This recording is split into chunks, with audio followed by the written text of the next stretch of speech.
This channel does not promote any violent, harmful, or illegal activities. All content provided by this channel is meant for an educational purpose only.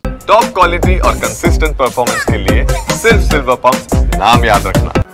কালীগঞ্জে বোমার আঘাতে মৃত্যু নিরীহ ছাত্রীর, গ্রেফতার আরও দুই, আর গ্রেফতার এফআইআরে থাকা গওয়াল শেখ ও বিমল শেখ। আর এই নিয়ে গ্রেফতারের সংখ্যা বেড়ে দাঁড়ালো 9। মহাদেব রয়েছেন আমাদের সঙ্গে, আমি একবার সরাসরি চলে যাব মহাদেবের কাছে। মহাদেব, এই দুজনকে গ্রেফতার করা হলো এবং এই নিয়ে মোট গ্রেফতারের সংখ্যা 9, কিন্তু বাকি অভিযুক্তরা তারা কোথায়? দেখো, বাকি অভিযুক্তরা পলাতক। পরিবারের পক্ষ থেকে প্রথম দিনই যে অভিযোগ দায়ের করা হয়েছিল সেই অভিযোগের তালিকায় ছিল 24 জনের নাম। এই 24 জনের নামের মধ্যে রয়েছেন তৃণমূল নেতা এবং প্রত্যেকেই তৃণমূল কর্মী বলে যেটা বোঝা যাচ্ছে। সেই তৃণমূল নেতাকে গ্রেপ্তার করা হয়েছে এবং সেই তৃণমূল নেতা তার ছেলেকে গ্রেপ্তার করা হয়েছে।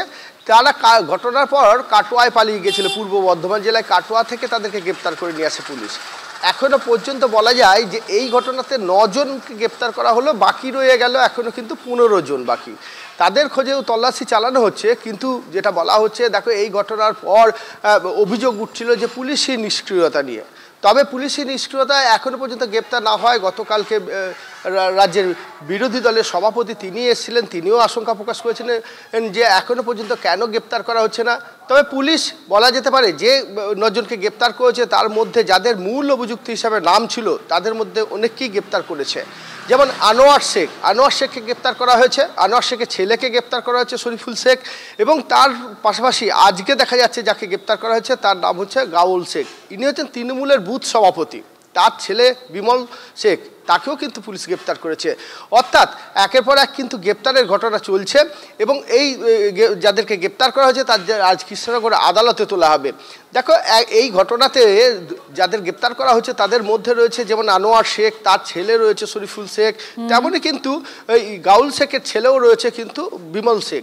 অর্থাৎ বলা যায় এই যে কাজটি ঘটেছিল, বোমাবাজির ঘটনা, যেটা বোমা মারা হয়েছিল বা খুনের ঘটনা, সেক্ষেত্রে পরিবারের বাবা ছেলে একত্রিত হয়ে এই কাজগুলি করেছিল বলে যেটা জানা যায়। এবং এই ঘটনাকে কেন্দ্র করে রীতিমতো চাঞ্চল্য, কারণ একটা অসামাজিক কাজে পরিবারের একই বাবা, ভাই, ছেলে সকলে মিলে জড়িত হচ্ছে। ফলে এটা নিয়ে স্বাভাবিকভাবেই একটা প্রশ্ন উঠছে যে কিভাবে একটি পরিবার অসামাজিক কার্যকলাপের মধ্যে যুক্ত হতে পারে।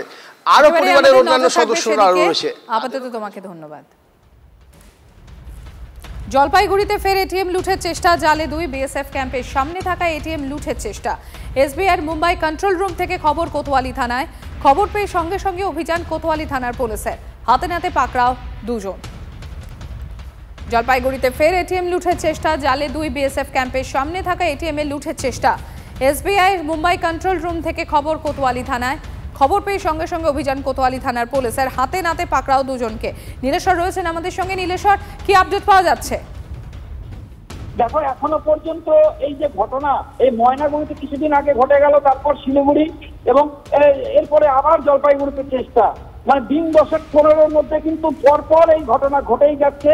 এবং এই নিয়ে কিন্তু অ্যালার্ট ছিল পুলিশ এবং এসবিআই তরফে। যখনই তারা ইনফরমেশন পায় এবং সঙ্গে সঙ্গে তারা হ্রাস করে। এবং সবচাইতে বড় ব্যাপার যেটা, যে বিএসএফ এর একটা সেন্টার, যেখানে বিএসএফ এর প্রচুর বিএসএফ কর্মী থাকে, সেই রকম জায়গায় যে এটিএম আছে সেইখানেও কিন্তু এই দুষ্কৃতীরা চেষ্টা করেছে। এবং যেটা জানা যাচ্ছে এরা সবাই স্থানীয় এবং তারা এখন কিভাবে কার সাহায্য নিয়ে এইভাবে এই ঘটনা করলো তা গোটা তদন্ত করছে পুলিশ। ধন্যবাদ নীলেশ্বর।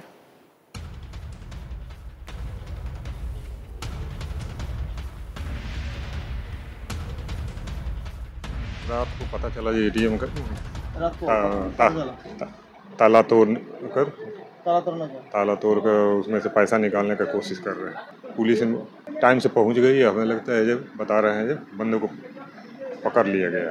ये अभी तो जो जानकारी है बोला आसपास के ही वो हैं बंदे। पहले बहुत 10 साल पहले भी ऐसे हो रखा है, ऐसे छोटा मोटा घटना।